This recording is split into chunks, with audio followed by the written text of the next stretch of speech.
Բարև ձեզ հարգելի ընկերներ, չի կարող չանդրադառնալ, չի ուզում խոսել ընդհանրապես ոչ մի բանի մասին, բայց այսօրվա այդ անդունդի վիժվածքի, այդ մարդկային էության քայլող վիրավորանքի արտահայտություններից հետո ամեն դեպքում գտնում եմ, որ երկու խոսք պետք է ասել, նաև կանրադառնամ թեթևակի այն ինչ որ քաղաքական այսպես կոչված շատ ներողություն բարդակում հայկական կատարվում է. Շատ եմ խնդրում տարածեք, դեռ մի քանի տարի առաջ ես ասել էի, որ սրանք քանդելու են վերջին ինստիտուտը, որը գոյություն ունի հայկական, իսկ հայկական եկեղեցին դա այս պահին գոյություն ունեցող միակ պետական ինստիտուտն է, քանի որ Հայաստանի եկեղեցի, մեր հայոց եկեղեցին առաքելական, ոչ միայն հոգևորական կառույց է, հոգևոր կառույց է, ոչ միայն ռելիգիոզն է, ինչ-որ ինստիտուտ ռելիգիոզն է, այլ նաև մշակութային և նաև պետական կառույց է։ Մի կառույց, որի շնորհիվ մենք գոյություն ենք ունեցել և մինչև այսօրը հասել ենք։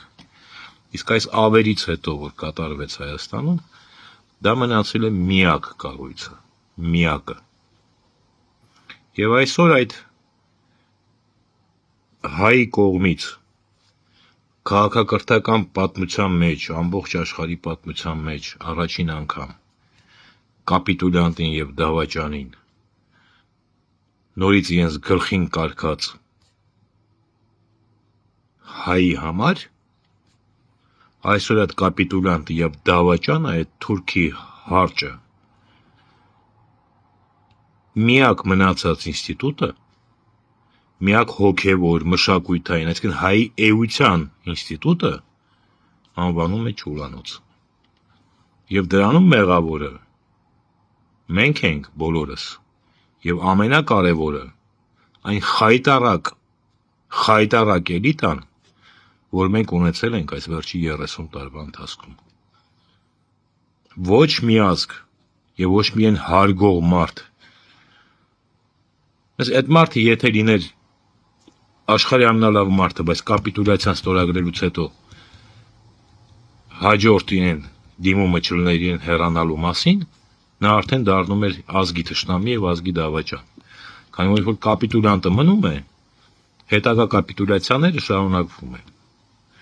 Ու մեր այդ բոմժանոց էլիտան,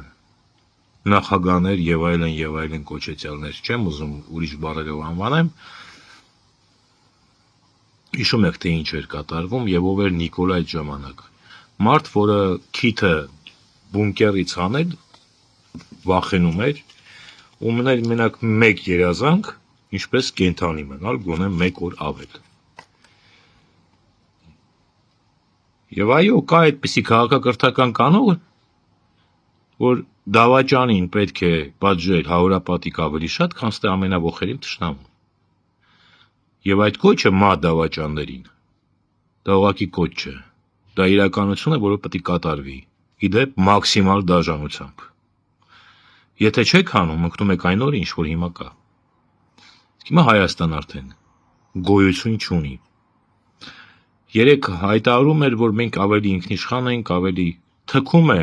ամբողջ հայ ազգի մտածողության, գաղափարախոսության, հոգևորի վրա, այսինքն կորցնելով Արցախ, կորցնելով շուտով Սյունիք, Տավուշ, ճանապարհներ պետական և այլն, երբ որ թուրքը կանգնում է չի թողնում, որ մենք ինչ-որ մի շինարարություն կազմակերպենք սեփական տարածքում, մենք ձեռք ենք բերել ինքնիշխանություն։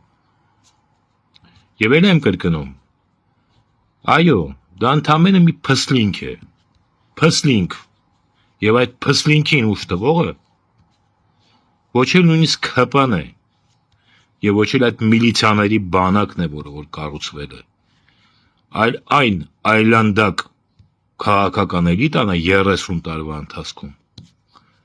որոնք այսօր նստած խորհրդարանում լեգիտիմացնում են ամեն գնով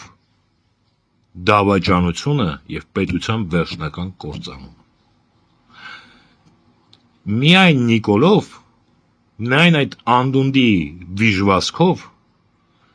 լիներ նույնիսկ ոչ թե մեկը, այլ լիներ 30-ը,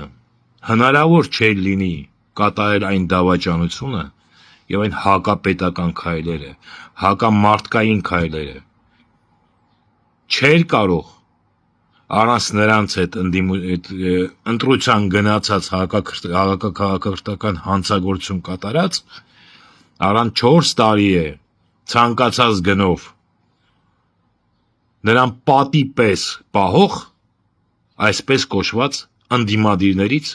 որոնք իրականում ներկայացնում են վերջին 30 տարվա այսպես կոչված էլիտաների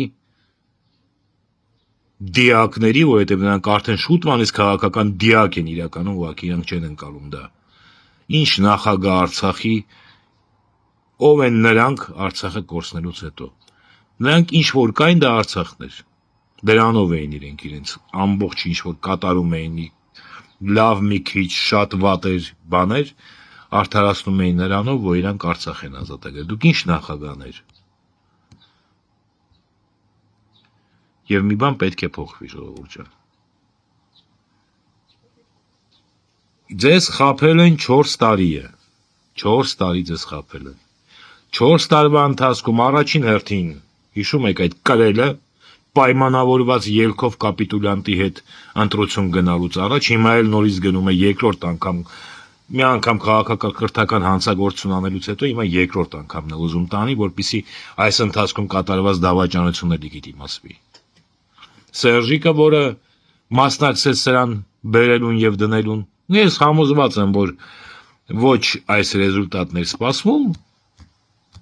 բայց դա ինքն է չհասկացավ, թե ասենք ինքն ու իր Միշիկը, մանավանդ Միշիկը ինչ հրեշ են պատրաստել։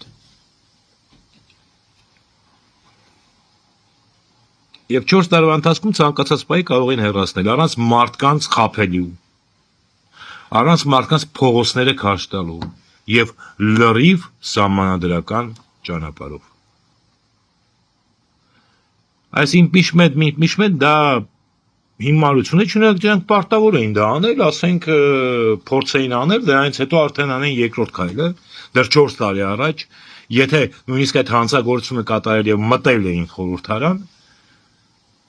նրանք հենց առաջին սահմանադրական հանցագործության դեպքում սա կատարելա տասնյակներ այդպեսին։ Պարտավոր են եւ երբ որ անվանում են դավաճան, նրանք պարտավոր էին իրենց ամեն խմբակցություն անունից գրել դիմումներ ինչ դավաճանություն, ինչի համար դիմել ԱԱԾ, դիմել դատախազություն, դավաճանության եւ սահմանադրական կարգի տապալման ինչ որ հիմքերով ուր են այդ դիմումները եւ դրանից հետո հայտարարել impeachment-ի մասին, իսկ եթե impeachment այսպես կոչված տապալվել, կա ահավոր հեշտ եղանակ Նիկոլից ազատվելու ցանկացած պահին։ Ով որ կասի, որ չէ դա այդպես չէ, վերջին ամբարոյական կենթանին է։ Ամբարոյական կենթանի, որին կարելի է ցանկանալ մի բան, իր նախկինները եւ իր հետնորդները արժանանան այն տղաների ճակատագրին, որոնք Արցախում իրենց արունը թափեցին եւ իրենց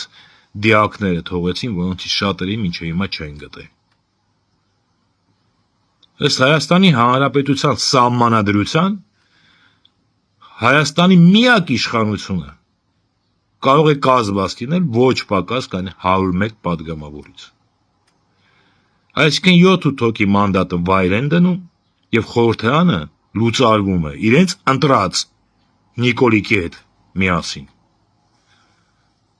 Հասկացեք, իշխանությունը խորհրդարանն է ու ձեզ պետք չէ տանել կառավարության շենքի դիմաց ինչ-որ կապիկություններ անել, հիասթափեցնել տարին 2 անգամ, ու երբ որ մարդիկ ինքնաբուխ էին դուրս գալիս, հայտնվեին ու այդ ինքնաբուխ հավակնեցրեին, ասենք թե խոստանալով, թե պետք է impeachment կազմակերպենք եւ 4 ժամ Զուքայանի թղթի վրան իրենց անունները գրեին, քանի որ իրենց անունները իրականում արժան չեն նույնիսկ Զուքայանի թղթի վրա գրվելու։ Եվ ելի եմ կրկնում, Այո, կատարվել է դավաճանություն եւ մեոչ մեկ եւ կատարվել է բազմակի անգամ սահմանական կարգի խախտում։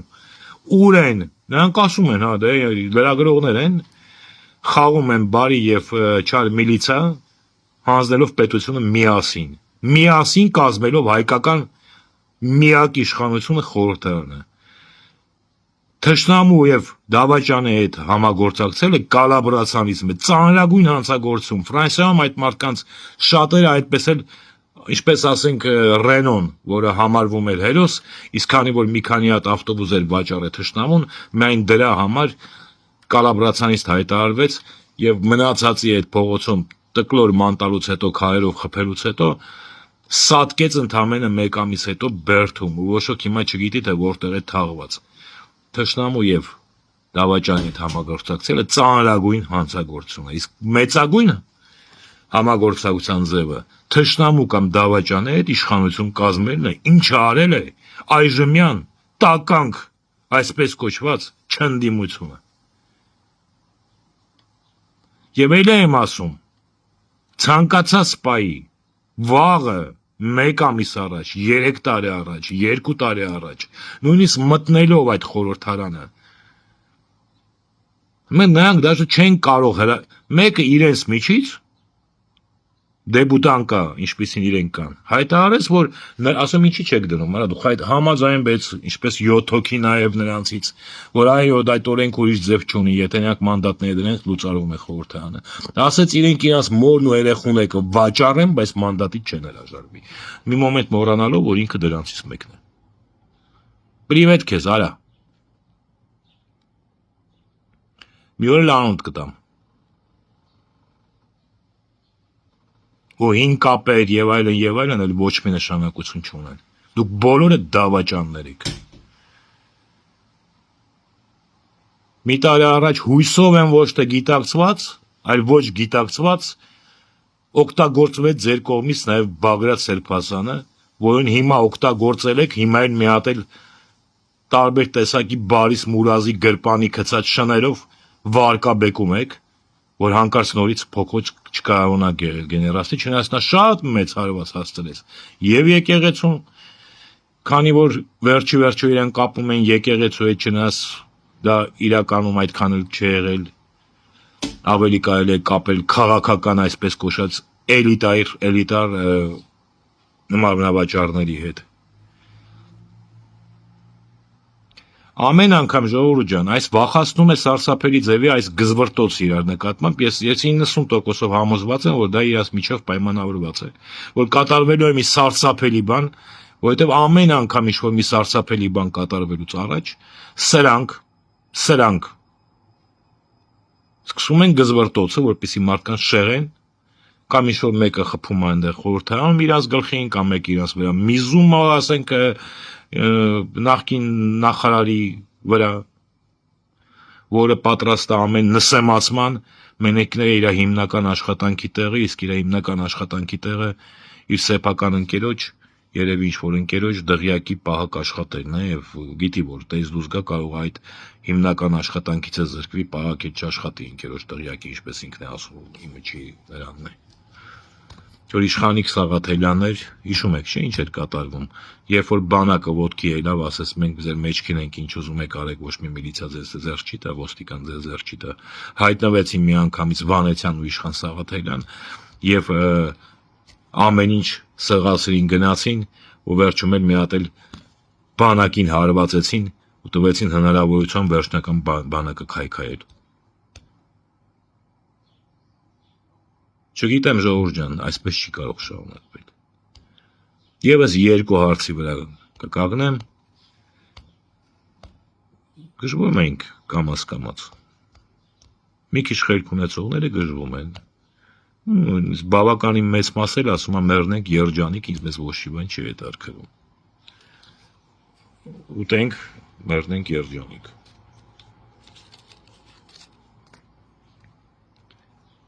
Առաջինը այդ քաղաքական դիակները պետք է հասկանան, որ իրանք պետք է օտարվեն, հեռանան։ Պարոն նախագաներ, Հայաստանից կնայեք արտահայտությանը պակրիշկա է մնալու,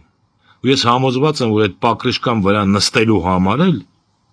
դուք իրար ուտելու եք,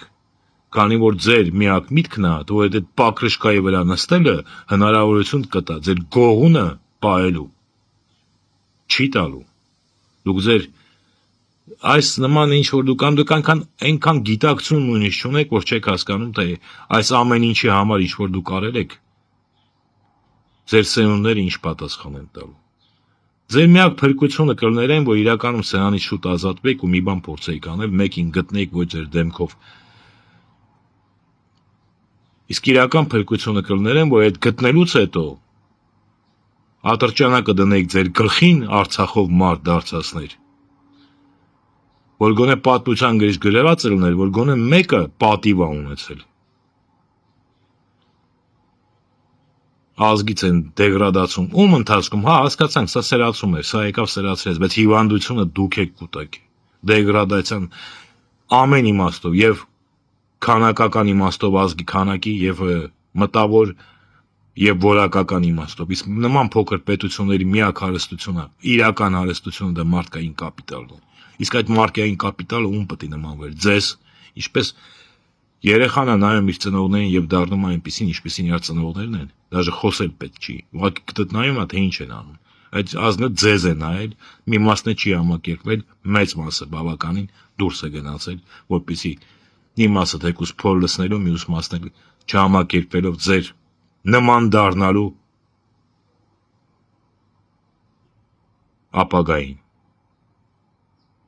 Մեկ անգամ եղել է, որ որևէ մեկ այդքան մարդ ունենք ամբողջ աշխարհում եք երանելի, հավաքեիք, կանչեիք, ասեք մի հատ մտածենք ընդհանրապես, կամ դուք այ անուղեղներ մտածել եք, թե մեր ռեսուրսներով ինչ պետություն պետք է ստեղծենք, ուր պետք է գնանք, ուր պետք է հասնենք, ու դրա համար ինչպիսի մարդկային հասարակություն է մեզ պետք։ Կանչել եք այդ մարդկանց, փակել եք ամբողջ աշխարհում եք, թե այդ մարդկանց դիմաց դուք ոչնչություն եք դրա համար չեք կարող տեսնել, թե քանի հոգու դիմաց եք դուք ոչնչություն։ Ժողովուրդ ջան, պետության ղեկավարումը խաղալիք չի, կառավարումը դա սարսափելի ծանր գիտություն է, իրական գիտություն։ Եվ ես տեսնում եմ, որպեսզի նորից չանեք այն սխալը, ինչ որ կատարվել է, հիմա պետք է փորձ ունեցող մարդկանց տալ, իսկ իրականում երկրի կառավարումը կատարում են վարչապետները, դուրները չի գա, կգա, ինչ կլինի անուններ, մենք ունեցել ենք մի քանի հոգի ընդամենը ճգնաժամային կառավարիչներ, իմ համար ամենալավը Հրանտ Բագրատյան, Վազգեն Մանուկյան, Խոսրով Հարությունյան, հավաքեք այդ մարդկանց, խնդրեք թող գան, Միքայել Սրբազանին կանչեք, նույնիսկ Բագրատին կանչեք, որ խայտարակությունից դուրս գային, խայտարակությունից, որ ինքն իր մեջ մտցել է, առանց գիտակցելու մինչև հիմա չէի հասկանում ինչ է անում։ Մի երկու հոգի Վայանի Խաչատուրովների ընտանիքը կանչեք, մեկն ու մեկը այդ վարչապետներից թող դառնա վարչապետ մնացածն է թևուտիկ ունենան, հասկանում են, որ անհամաձայնություններ կան, բայց անհամաձայնությունը նորմալ մարդկանց մոտ ընդհակառակը ստեղծում է ճիշտ որոշումներ կայացնելու հնարավորություն։ Ուրիշ ձև չկա։ Եվ վերջի վերջո, այո, ես Ռուսաստանում եմ ապրում, բայց դրա համար չեմ ասում։ Քաղաքականությունը գլոբալ, տարածաշրջանային, ընդհանրապես պետության զարգացումը ունի մի քանի ընդամենը հնարավորություն, աքսիոմա։ Բացում եք քարտեզը, նայում եք պեր ոչից, որտեղ եք գտնվում, ում հետ եք կախված տնտեսապես, երկրորդը ֆինանսն է, եւ երրորդը, որը շատ ավելի քիչ, շատ ավելի քիչ կապ ունի, դա կուլտուրնի ինչ որ օբշեսն է, որ ընդհանուր բան ունեք, վերջի վերջո քրիստոնյա են, որը հաշվի չի առնեսվում պարտներության ժամանակ, ասենք ձեր սիրած Ամերիկան կամ Եվրոպան, Արաբական Էմիրատները ոչ մի ընդհանուր բան չունի,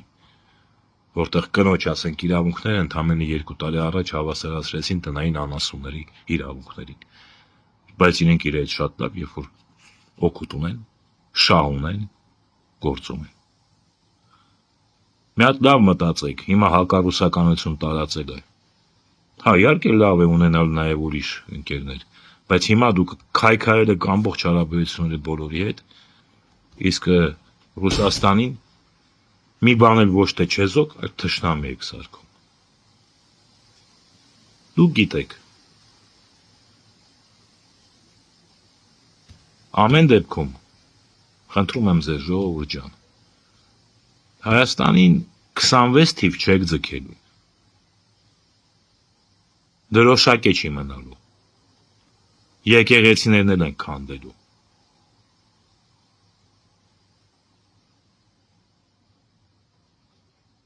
եւ այ նախագահ կոչեցյալներ, եթե մի բան ստացվի էլ, առաջին հերթին որպեսի պետությունը նորմալ բերվի, նորմայի բերվի, պետք է հասարակական համաձայնություն ներքին, ինչպես եք դուք պատկերացնում, ասենք, թե դուք ձեզանից մեկը դարձավ, եկավ, խսկվեց, ինչ որ ուժային կամ դրսի ուժերի միջոցով, ձեր դեմքերով, ինչպիսի համաձայնություն ներքին կարող է լինել Հայաստանում, գնդակահարեք ձեզ, մեծ մարդիկ եք, գոնե պետության մեջ ասենք պատմությունը կգրի, որ մեկը արեց սխալ սա եկավ, իսկ երկրորդը կարեց вообще հակաքաղաքակրթական հանցագործություն, առաջին անգամ ընդհանրապես պատմության մեջ կապիտուլյանտի հետ համագործակցելով գնաց ընտրության, բայց դե պատիվ ուներ, ինքնասպան եղավ, ձեր կյանքը այդ մի պատրոնի արժեքներ սկիչ ունի, ու դրա մեղավորը դուք եք,